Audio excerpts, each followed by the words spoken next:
Hey, you guys, time for another sidetrack. It's Thursday today. Yeah.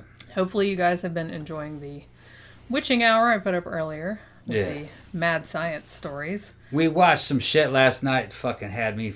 Now, don't go too much into it because we're going to review it for the matinee show. Yeah. We finished watching Tiger King. Yeah. You guys. You got to see You this. guys. This is the craziest shit you have ever seen. And, like, everybody, it was one of those things, like, I really like Netflix is really good with their, like, true crime documentaries. It's like, you know, a lot of them are serious and stuff like that, which, you know, that's fine. This one, these people, it's like you think that it can't get crazier or more unexpected, because I didn't know much about this case. I'd heard of that guy, like Joe Exotic, but that was about all I knew. I didn't know about all the shit. I didn't know about the shit with Carol Baskin, like the big cat rescue lady and stuff. And so it just seemed like each episode, it just got more and more outlandish, and you just couldn't fucking believe. And it turns out it's all true. It's all true. All the main players are like the worst people ever. They're all terrible. Everyone's terrible. Yesterday, I mentioned that, you know, some people might use the term white trash, and I said no waste trash. I don't know if I might back up off of that. Now that we've seen the whole series, never mind. White people have a certain expectations. You know what I mean? We expect those of our kind to kind of be able to meet a certain standard. If not, I was feeling fucking embarrassed, man. I really was. I was getting embarrassed. I was just going like, I was just putting my head in my hands. Well, I mean, to their credit, like pretty much because I watched like some other reviews of it like earlier today, just out of curiosity. And this is Florida. Well, it's Oklahoma, actually. Well, yeah, it did. They were in both. Go ahead. Actually, what? Some of it took place in Florida, but some of it was most of it was Oklahoma. Okay. But yeah, most of the reviews, most people said the same thing. It's like they could not believe. It's like, what planet are all of these people from? And it's like, this is, and you know, most of them said this is the most batshit insane thing you will ever see. It's like none of the people are likable. Like some of the, like, you know, people around the periphery, like friends of the main people, those people are like, they just don't make any goddamn sense. No, these are like all insane people. They're all insane people. Every person in the goddamn is just like, is terrible and insane. What? But in a really entertaining way. Oh yeah, it's entertaining. It is very entertaining. You just can't believe it. That's what I mean. I can't believe these are real people. Can't believe it. Like I said, we don't want to go too much into You're it. Seeing it. Because I want to review it for the matinee show. You're seeing it, and it just doesn't fucking make sense. That's what I mean. It's like, it's not computing. Yeah, you're like, I can't believe that it's like people like that, like walking around. Yeah, it's too much shit. You're just like, nah, people aren't really like this. And it's not fake. It's fucking real. Yeah, I definitely don't get the sense that they're acting. Yeah. And people were killed in the filming of this shit. And people actually go to prison in this shit. It's it's crazy. Yeah. Like I said, it technically is a true crime series. And animals were harmed. Yeah. Yeah. They don't show it, but yeah, I was happy about that because, like I said, the little warning thing says animal harm, and I'm like, no, I don't want to see that. It's about these all the people harm you want. Yeah, it's just about these cliques of people. They were here in Florida at first, cliques of people that fucking we're in the big cat business, but there's not supposed to be a big cat business. It's illegal to sell cats and things associated with cats like cat fur and shit. Like, you're not supposed to be able to sell that or deal with that, but they find ways. They just rename shit. Yeah. Like Cat Sanctuary might be, it says Cat Sanctuary on it, but it might be Cat Breeding Factory is what it really is. Yeah. And they're selling that shit out the back door, and bad shit was happening sometimes, and then they're like opposing cults that are all pretty much exactly alike, even though they all fucking hate each other. Yeah. And they all accuse each other of doing what they're doing. And there's a bunch of fucking people come up missing, and people get killed, and one of the cat's back there fucking around. Yeah. One of the real famous dudes, a multi-millionaire who was kind of like Florida's version of fucking Tony Montana. He was dealing in cocaine. He had a cocaine empire, and most of the cocaine was just used to fuel his addiction to fucking exotic animals. He's in it. You know, and he talks about chopping up dudes after killing them, and he went to prison and got out. It's just it's a real. Here's the thing: that dude was the sane one. Out of the damn and I've movie. seen several other reviews say that it's like he was like pretty much the only was the saddest one. character. Yeah, the damn, the only likable main character. Yeah, the damn ex-drug dealer fucking Tony Montana. Who he was the only one that made any goddamn sense. The other one didn't make any fucking sense. They're all lunatics. Yeah. They're all lunatics. Yeah. But like I said, it's super entertaining. Well, like I said, we went into it some there, but we'll review it on Sunday. Because that'll be the second thing I review. I want to review Marianne too, which I finished and it was actually really, really good. And I think tonight I have to find a third thing. I think Shudder just added a new horror movie that I've been hearing about called Daniel Isn't Real. So I will probably be reviewing that one as well because I can watch that this evening after we finish recording. So, what was I going to say? Oh, and also, like I said, I recorded some more stories for the next Witching Hour show, which will go up next Thursday. I'm not going to say what the theme is, but one of the stories was Edgar Allan Poe's Hop Frog. So if you guys know what that story is about. I thought that since I hadn't done book recommendations in the last couple, and since we were talking about animals because of that batshit crazy Tiger King show, I wanted to recommend a couple of nonfiction books about animals that are actually really kick-ass. This first one, and I love this fucking book. I've read it 2 or 3 times. It's called The Mind of the Raven by Bernd Heinrich, and he is an ornithologist. And he has, this book is amazing because I knew that like crows and ravens, corvids, as they call them, were really intelligent. Not even just as birds go, but as animals in general go. But the shit that he did, because he has a whole like raven enclosure like in his house, so he can study them all the time. It's just like he has a window that opens out into this big like huge enclosure. And he devises like all these like tests and stuff for them. And the shit that they can do, some of the shit that they can do is stuff that like monkeys can't figure out how to do. Yeah. One thing that ravens do, and maybe a lot of people know this because they have videos of them doing it, they can't just use tools, they can make a tool for a specific purpose. Yeah. Like you can build, like he built like these things that he would put food like so that you would have to have a tool that was like curved. And then he just gave them like all these tools that were straight, and they figured out how to like they took the wires and stuff and made like a fucking curved thing so they could get the thing in there. Which leads you to believe, since, Holy crap. birds are like the living descendants of dinosaurs. May have been the dinosaurs are pretty smart. Yeah, it's like I always feel like, because when I was a kid and I was really into dinosaurs, what are you doing, Feeky? She's trying to play in the box. Yeah, this is a box. I always heard that like dinosaurs were really dumb, but I don't know if that's the case. I mean, maybe the really big ones were dumb because they were just like, mostly they grazed and stuff. Yeah, they had herd animals and prey But animals. I feel like the smaller ones, like your velociraptor types, were probably super intelligent because weren't they pack hunters? And usually they have to be smart to be pack hunters. And they had brains the size of a dog. Of a cat. Yeah, so and it's like cats and dogs are pretty smart. Imagine if that was a damn bird brain that size. Probably pretty smart. Yeah.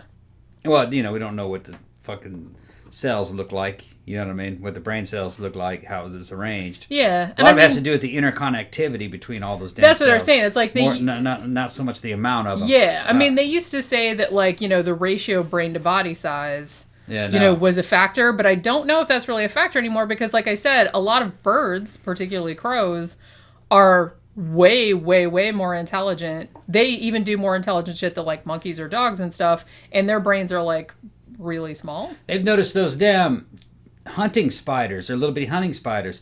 They have a damn brain the size of a salt crystal, and they're planning ahead. Yeah. And trying to and conceive. They're trying to see a path to something that's quite complicated, and they can get there.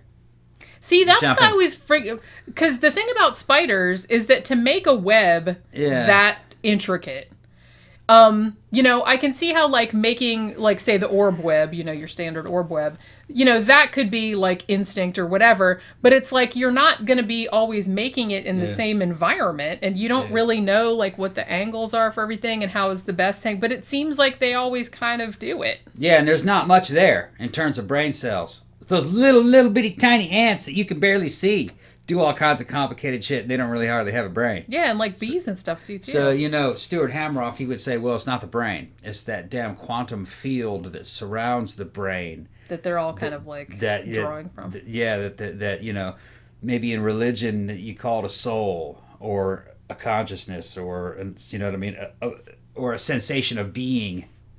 being in a place, that place where you are. That it's that doing it, not so much the brain. The brain's just organizing it, Or, as we said, it could be something to do with the interconnectivity between neurons and things like that. Well, I think that's one factor, is the brain. But Hammeroff was saying there's more to it than that. Because the brain's kind of digital in a certain way. But around it, there's a quantum field of fucking, what do you call them? They're in superposition and interconnected. Microtubules? No, outside that. Outside that, there's some kind of a quantum field of consciousness that is around the brain. That the brain is kind of generating it. It's kind of weird. Yeah, and as I said, I kind of feel like a lot of animals are a lot smarter than they're given credit for. I mean, particularly because, do you remember when we were growing up and stuff like that, people would say shit about, I think people have always thought that dogs were fairly intelligent because, they're very people-pleasing. But I felt like maybe cats got sort of like shit on a little bit for not being as smart and I feel like a lot of people thought that animals couldn't plan ahead in the same sense that a person can. But I think that's crap. I see her planning ahead. She plans ahead all the time. Yeah. She sees when the bowl's empty and she tells me to fill that. And she doesn't want it right now. Yeah, and she eats it later. She wants it later. She just wants to check and make sure that it's there. Especially for her to have later especially before we go to sleep. She's like, hey. Wait a minute. You can't go to sleep because if you go to sleep without putting food there, then I'm not going to have any when I want it. She plans ahead. Yeah. So I definitely do feel like that's kind of There's more to them than just brain. Yeah, maybe. I think Stuart Hammeroff is onto something. Yeah. About that. But if you're like into, because I've always been really interested in birds, particularly, crows, owls, all that kind of stuff. But yeah, Mind of the Raven is really good. And this other book that I got here, this is In the Kingdom of Gorillas. And this is two people who live on one of those gorilla sanctuaries, like in Africa. And they're talking about the gorillas that they hang out with and all that kind of stuff. And it's really weird because, the one guy that wrote the book, they're a married couple or, whatever, and they wrote this, and the one guy, he actually got attacked by a gorilla at some point. It didn't really hurt him all that bad. I think it, just bit him on the shoulder and stuff. Like, it hurt him, but not, Didn't maim him. Right, and they were kind of saying, because I feel like, ever since maybe King Kong, that people have this misconception of gorillas as really aggressive. No, they're chilled out. Which they're actually not. They'll fuck you up if you fuck with them, if you get in their way or if you make them mad. And they point out in this book that some of them, just like people, all of them have different personalities. They're like, the one that bit him was one that they knew, it wasn't surprising because they said he was always kind of a dick, that one. So it wasn't, he had a bad temper. So he's like, you can tell, just like you can with people, gorillas are just the same. They all have different personalities. Yeah, and a male chimp, much worse than a gorilla. They can be. I saw an interview with a guy who watched one of them just eat another dude, just eat him up into pieces down in one of those parks. He said it was like looking into the eyes of a fucking demon. That's how sinister that thing was. Yeah, they are mean as fuck. Mean as shit. Yeah, and that was kind of a wild type chimpanzee that was in a park.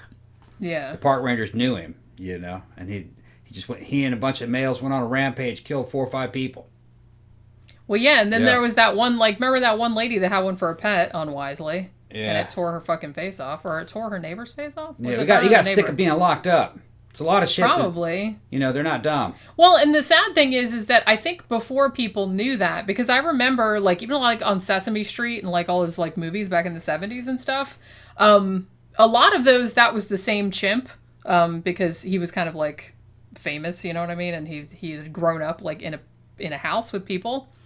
But they're fine until, they're real rambunctious, obviously. They hit puberty. But they're fine, and the males are fine. Yeah. The females are generally more chilled out. They'll fuck you up too, but the males are way worse. And once the males get to about 7 or 8 years old, you can't. Because they're way stronger than a person.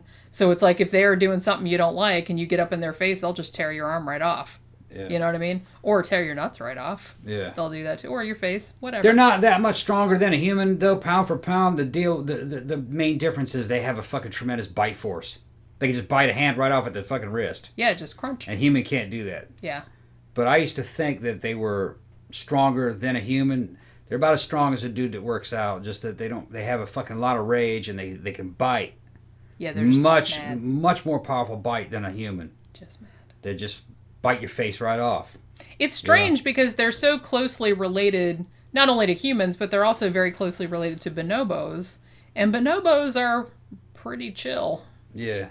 I mean, they got a strong sex drive. Well, that's how they resolve all their problems. Yeah. They just kind of come up and instead of a handshake. Well, that's like I read a book about bonobos, and that's what they call a bonobo handshake. A bonobo will come up and just like stick his penis up, and you're just like, "Hey, touch it." That's ridiculous. That's just what they do. Yeah. It's like you just gotta let it ride because that's how bonobos do. There's some shit like that in that damn Tiger King movie. You'll see. It's like I said, I really want to talk about it, but we can't because I got to do it for the matinee show. But it's like shit here, man.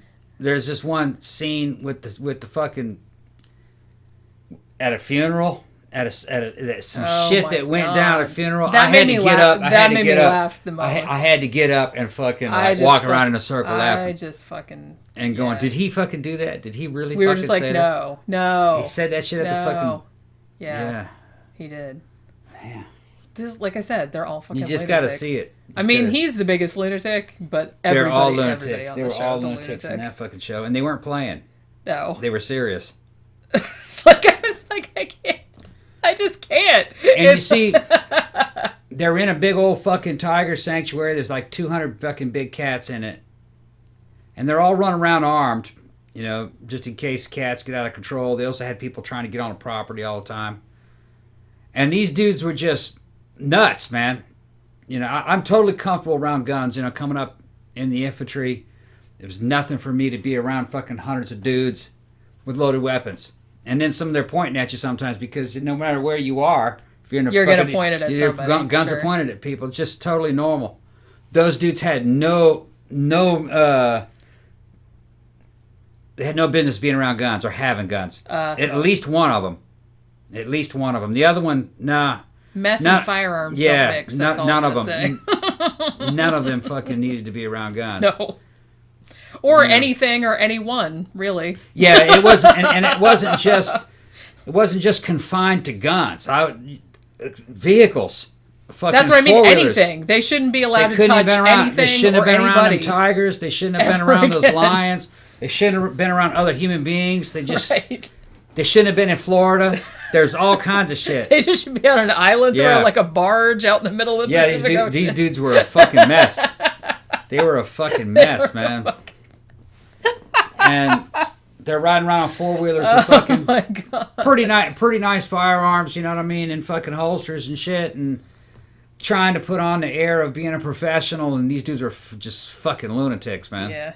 It was, they're mingling with the public, you know, people are coming to see the tigers, and they actually, in public, they kind of put on a decent show, I guess you could say, of being sane. But when the public wasn't there, if those people had known really who they were and what they were like, they'd never go nowhere. No one would go there. Yeah. That's fucking crazy. Yeah. And it's in the end, I just really... You'll see. Yeah, in the end, I just really felt bad for the tigers. Yeah. More than anything. I just kind of wish they would eat everyone.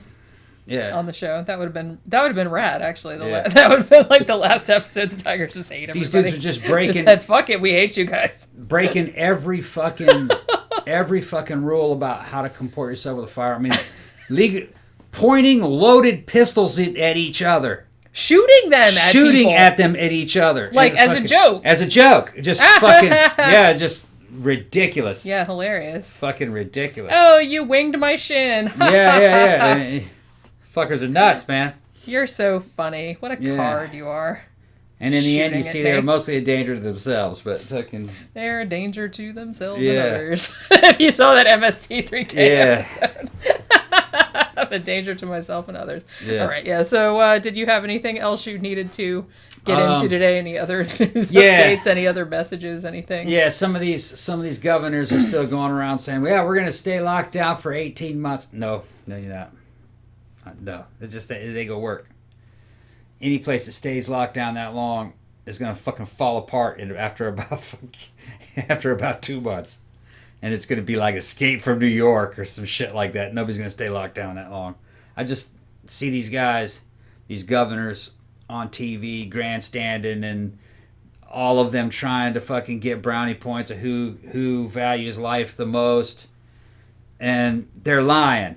So if you're in one of those areas where, man, I'm going to be locked up for 18 months here and not be able to leave my house. No, you're not. They're saying that.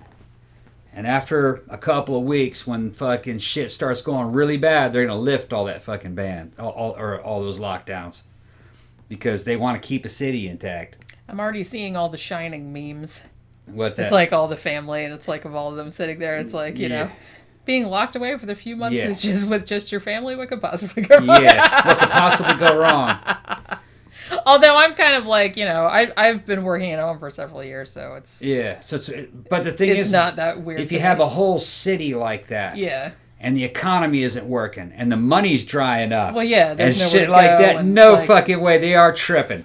You're gonna have some people going, "Fuck it, I'm leaving this city." You know what I mean? They're gonna try to leave. They're gonna break quarantine. And they're going to run into the police, and the police are going to try to stop them. Say, no, you can't leave the city. And then the next thing you know, there's thousands of them, and a riot breaks out because they all want to leave the city. Because they've all been locked up for 2 months, and they're all out of money. And fucking, you know, they can't afford food anymore. That kind of shit can go wrong. Just because you give them money, that doesn't mean they're going to have money. You're going to give them money, and some of them... Going to go all Bronx Warriors. Yeah, you're going to give out money, and there's going to be a certain percentage of those people that are just like the people we were talking about out of fucking Tiger King, and they're gonna spend that shit on meth, okay, and then they're gonna get hungry, and then they're gonna try to take other people's shit. It just doesn't work out. It's gonna be like a Katrina type situation. Well, like I said, I don't think it's gonna get to that. But they're not gonna let it get to that bad. No, they're gonna realize all the sick people are over here. We'll keep these kind of locked down. Yeah, you guys over there. Yeah, you can leave. Go ahead. Yeah. Go ahead and get out. That's what they're gonna do. Get out. They're not gonna lock down the whole country. It'd be a fucking disaster. Somebody commented on I guess when we put up our pandemic show several weeks ago, somebody commented something about it's like, oh, how do you feel now about like stocking up on toilet paper? I'm like, bitch, we still got toilet paper we bought before this whole shit started. Yeah, we got Sam's. We still had a whole big thing of it in the garage. Shit ton of that stuff. We bought it a long time ago. I just went to Publix, man. Everything's still there. Our local grocery store, they hit the canned goods and the Dinty Moore. Yeah. Well, and like you said, they even had like some paper products. Oh, yeah. I think when I went to Publix the other day, like I think the toilet paper was still gone and the cleaning stuff was gone, like all the bleach and stuff. But other than that, everything was pretty. And then they had all the fresh fruit and vegetables in the fucking world. Yeah. It's just what I mean. It's just people aren't buying those because they're like looking for stuff that's gonna. If you run out of toilet paper, if you run out of toilet paper, just go get you a fucking hose. Yeah, you can go use hook that hose up to your sink. Now is the time to get the bidet attachment. The bidet, get the bidet attachment. Just go get your hose People and love hook that up those. to your sink and turn that shit on and sit over that toilet and just spray. Yeah. Wash that shit off. Clean it all off. Toilet paper's not the end of the world. Or toilet paper wasn't around forever. That's a new invention. Or like I said, you could just, hop in the shower. Yeah. Or when we were growing up, it's like sometimes if you couldn't afford like disposable diapers, you had to use cloth diapers. Yeah, boy, you don't want that around. No, in your house, I know, but it's like, you know what I mean? If you had dire emergency. If you had to. But man, washing that and having those fucking things in your house, no. Yeah. Just get a fucking hose. Yeah. And hook it up to your sink. That's what I mean. I feel like a lot of people have said, just get a bidet attachment, for your toilet. Yeah. And then... Spray your ass off. Spray your ass off. Because, everybody I know that has bought one of those was like, it'll change your life. It's the best thing ever. That's why Brazil had them. They had the toilet and a bidet. A lot of places in Europe have it, too. Yeah. Although, where I stayed in the UK didn't have one, but, a lot of people did have them. Yeah, bidets. Come out of there just like you just took a shower. Bring little sparkles on. I just bouncing off your ass when you come out. For some reason, I just thought of a Ren and Stimpy cartoon with one of his little butt people fucking overthink shit too much, man. You could take my whole house away and I could live. Well, yeah. I lived out in the field in the army fucking months on end sometimes. If I got my ruck and all my equipment, some bungee cord and a poncho liner and fucking woobie, which is your blanket. You fucking. Do you know where that came? I don't know if this was the origin of it, but because it might have been a thing before that. But I always called it a woobie because of Mr. Mom, that Michael Keaton movie from 1982 or 1984. I just called it that because civilians wouldn't know what a poncho liner was. Oh. Well, woobie's a blanket. It's a blanket. Yeah. But a poncho liner is a blanket. Because that was what his kid called, like, his security blanket, his woobie. In the Army, if you carried a blanket, they would just call you a fucking pussy. All right? We had a thing called a poncho liner. You have a regular poncho, which you can stick your head through. All right? And it had rings around it and snaps. Well, in those little rings, you can put bungee cord and stretch it out and make a tent. It's called, we used to call it a hooch, and get underneath there. All right? Well, you can also attach that poncho to a liner and turn it into like a waterproof blanket, but only a pug would do that. Yeah. We kept the liner separate, so you get underneath your shelter and then you roll up. You know what I mean? Then you wrap your poncho around you, poncho liner around you. And if you were really going to set up a fucking 4-star hotel, you get out your damn inflatable mattress. All right, because we had an inflatable mattress, and we also had a thing called a pussy pad, which is just a foam rubber mat, and you can get on that, and then you can put your sleeping bag on it. But if you had an inflatable mattress, that's even better. I got one of those. Yeah. You just blow it up, because that'll raise you up off the ground a couple of inches. That way your sleeping bag won't get wet if the water starts coming underneath there. I used to have an inflatable mattress. Yeah. I had, like, guests sleep on. No, I could sit up on top of there, man. It'd be raining, and fucking the rain wouldn't be on me, and we'd be in Korea, and all the rain would fucking be going down through your hooch like you were sleeping in the center of a waterfall, and you'd be fucking dry as shit. On that inflatable mattress. Just looking at the water going, yeah, well, looking at the water going by, smoking and flicking your ashes in the water as it's going by, talking to the dude next to you. Yeah. I just laughed because you said woobie. I didn't know if you knew that that's where that came from. Was Mr. No, I heard, I know that. I don't know. Like I said, I don't know if it was a thing before that, but that's where I got it from. Okay. Is because that's what I just called it a woobie. That's what his kid called his security blanket. So it is a security blanket. Yeah. Because you're underneath there fucking feeling dry. Because I haven't seen that movie in a long time, but I remember he somehow, Michael Keaton, because the whole premise of Mr. Mom, which seems like a really weird sexist premise in this day and age, but it's like that men are clueless about how to do anything, like around the house or having to do with children or anything. He's just like, I don't know how to do anything. I don't know how to cook. I don't know how to iron anything and shit like that, which is very silly. Yeah. But it was still a funny movie. But I think he fucked the woobie up somehow. Like, I don't... He probably, knowing him, he probably, like, accidentally put it in the blender or some shit like that. It was, like, stupid. So I remember he had to, like, staple it together. He was, like, stapling the shit together. And I remember him making grilled cheese sandwiches with the iron, which I always kind of wanted to do. And then I was like, nah, that probably wouldn't be a good idea. No. You could make it with a waffle iron. Yeah. He's talking about an iron. Yeah, like a clothes iron. He was made, like, on the ironing board. Because well, it's, like, too hard to put in a pan, I guess. That's kind of dumb. That's what I mean. I'm like, that's a really sexist movie. Because it's like talking about how stupid men are and they don't know how to do anything. Maybe one of these days I ought to bust out all that equipment and show people how to use all that stuff. Yeah, maybe you can do that tomorrow on tomorrow's show. Yeah, maybe. If you want. I can explain to everybody what's what. You explain it? I'll explain it. Tom explains it all. Yeah, you can make a video. Okay. All right. Maybe. Yeah. We'll see if we'll do that tomorrow if you feel like it. All right. He's probably not going to feel like it. We'll see. We'll see how it goes. All right. So tomorrow we got a movie review going up, and we'll have another one of these too. It'll go up in the afternoon. So we'll talk to you guys again then.